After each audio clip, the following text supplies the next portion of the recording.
Welcome back, everyone, to another Explainer. Today, we're unpacking something truly massive. We are talking about the Indian cricket team's historic 600th Test match against Sri Lanka over in Galle. And let me tell you, this wasn't just a milestone on paper. It unfolded as an absolute modern classic.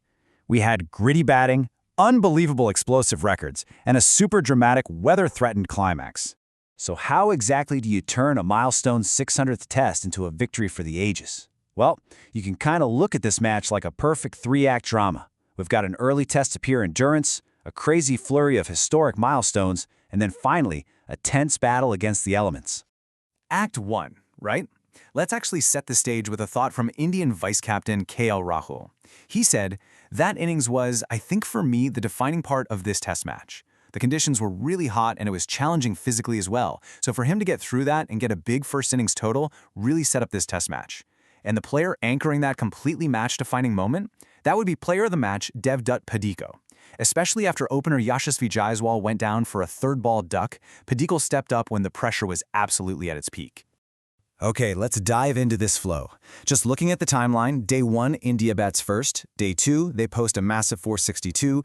Day 3 gives us Sri Lanka's gritty 284 resistance. Then Day 4 brings Pant's record and a 372 target, all leading right up to Suthar's masterclass on Day 5. Let's break this chronological roller coaster down. So, the absolute bedrock of India's success here was Devdutt Padikkal's sheer grit in that first innings.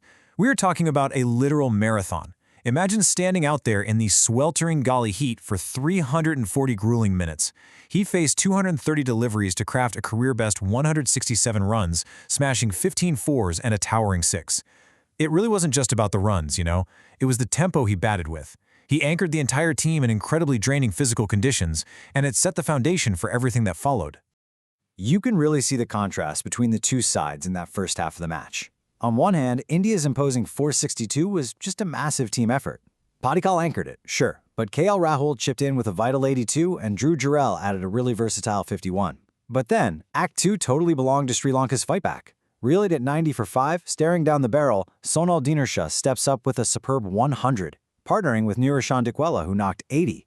They put together this 146-run partnership that for a moment genuinely kept the hosts in the game, even though they did eventually concede a commanding 178-run lead. But look, Test cricket takes a serious physical toll, and things took a really scary turn while Sri Lanka was in the field. Veteran batter Dinesh Chandimal suffered a very heavy, awkward fall on the turf, diving to save a boundary. He hit his shoulder and his head hard against the ground.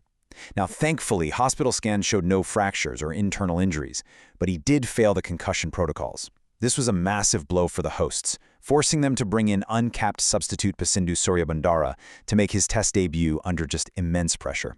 Then we hit the second innings, and the pacing of the entire game just completely flips. India declares at 193, and the guy driving that rapid-fire tempo, none other than Rishabh Pant. With the pitch heavily deteriorating and starting to offer serious turn, Pant just unleashes an explosive counterattack. He blasts 66 runs off just 69 balls, throwing down 8 boundaries and 2 huge sixes. He essentially batted Sri Lanka totally out of the game, setting up this daunting, monumental target of 372 runs. Keep in mind, the highest successful fourth innings chase at Galle was 344 by Pakistan back in 2022. And during that explosive innings, Pant didn't just score runs, he literally rewrote history. 100. By pulling fastballer Lahiru Kumara over fine leg for a 6, he hit the 100 mark, becoming the very first Indian batter in history to hit 100 Test match sixes. He had matched Chris Gale's tally of 98 in the first innings and then just blasted his way to the century mark right here in the second. To really put that into perspective, let's look at the context of how fast he got there. When we compare him to the legendary Australian wicketkeeper Adam Gilchrist, who, by the way, needed 130 innings to reach 100 Test sixes, Rishabh Pant did it in just 89 innings. He reached the mark in fewer balls and fewer matches than literally anyone before him. It's just a staggering testament to his game-changing power in the longest format of the sport. So India's in the driver's seat, right?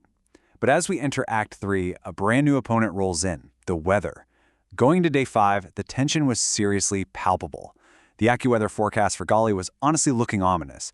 We're talking a 75% chance of morning rain, jumping to an 87% chance of evening rain, completely cloaked in 76% cloud cover and super high humidity. India needed 6 wickets to win, Sri Lanka needed to survive the day or chase an impossible 288 more runs. so the threat of a total washout ruining India's hard-earned victory was incredibly real. But while the skies looked grim, the ground beneath their feet was telling a totally different story.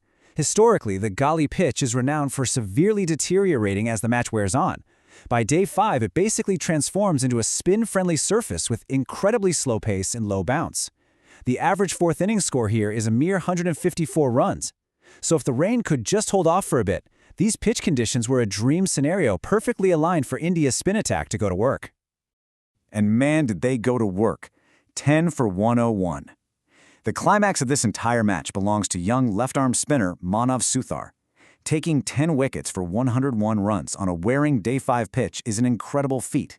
Having already made a dream debut earlier against Afghanistan, Suthar proved this was absolutely no fluke. He showed immense control, crafty variations, and just relentless pressure, firmly announcing his arrival on the international stage as India's ultimate red ball match winner. The way he wrapped up this match was nothing short of devastating. In a dramatic final morning collapse, Suthar bowls an absolute masterclass of a spell, actually taking 3 wickets in a single over. I mean, wow. This included dismissing the stubborn first-inning Centurion Sonal Danusha and ensuring a duck for Prabhat Jayasurya. He finished the innings with exceptional figures of 6 for 55, bundling out the hosts and wrapping up a super comprehensive 165-run victory for India. Just to understand the gravity of Suthar's achievement here, let's look at the history. Getting a 10-wicket match haul is rare. Getting it in your second ever test match, that is legendary. Suthar joins an incredibly exclusive club of Indian spin royalty. We're talking Narendra Hirwani, Laxman Siramakrishnan, Axar Patel, and now Manav Suthar. That's it. Furthermore, he's only the 8th Indian bowler to take 10 wickets in a match against Sri Lanka. He is rapidly becoming the long-term answer India needs as their veteran core slowly transitions out. So, what does this all mean for the big picture? Why does this matter beyond just winning a single game? It's all about the World Test Championship. India had a kind of sluggish start to the 2025-2027 cycle, taking some tough defeats against England and South Africa. But this decisive 165-run win gives a massive boost to their standings. Their percentage of points, or PCT, jumps to 53.33. This vital leap brings them right back into contention for those top 2 spots, while simultaneously dropping Sri Lanka down to 6th on the table. Which brings us to our final thought.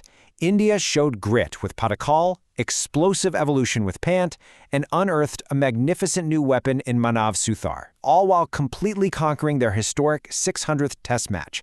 But with 8 matches left in this cycle, the question remains, with this decisive win in Galle, is India's path to the 2027 World Test Championship final finally secured, or is this just the beginning of an even steeper climb?